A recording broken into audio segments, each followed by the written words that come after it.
Why you look like you're gonna vomit? Because I am gonna vomit. At ayan, as usual nga, mahaba yung pila dito sa IKEA. Gutom na nga rin itong baby Aiden namin. Buti na nga lang at hindi umiiyak at patient lang siya. At ayan, siya na ngayon humingi ng tubig sa daddy niya dahil know-how na sa kakatakbo. Ayan, kumuha ng isang cheesecake si Bebe para sa dessert. Tapos ayun, umorder na nga rin kami ng mga pagkain at mabilis nga lang din naman nila binigay. Tapos pumila na kami para magbayad. Marami naman silang ka-share dito kaya ayun, halos walang pila at mabilis lang kami nakabayad. Tapos kumuha na kami ng mga spoon and tissues. At ayun, tignan nyo, gutom na ang baby Aiden.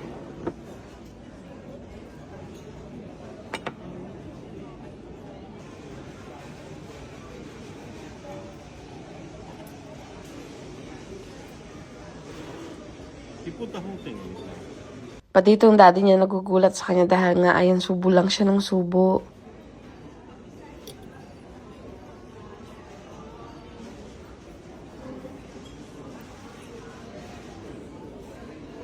Good for kids. It's cranberries.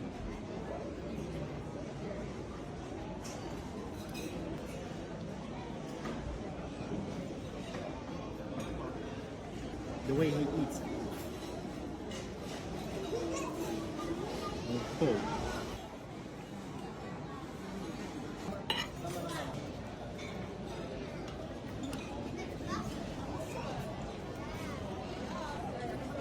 Meron nga ring mussels dito at ayun, sobrang crave ko talaga dito dahil ang tagal na nga nung last na kain ko na to.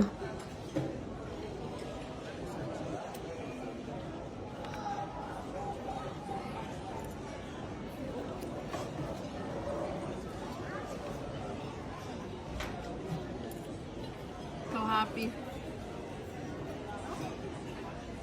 Why you look like you're gonna vomit? Because I am gonna vomit. You don't like the smell? No. Smell fish. I know what it smells like.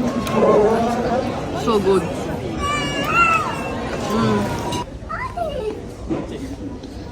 Dahil ang dami nga namin nakain kaya ayun, maglalakad din kami dito sa IKEA para magtingin-tingin lang You have naman. giraffe already? It's one of these, no?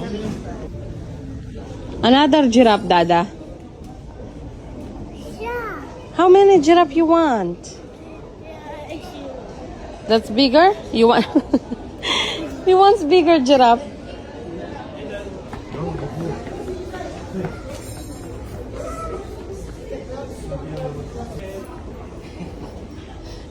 I wish I had a bit like this when I was small. Or that one there. Look at your boy, he's sleeping. Come on, come here.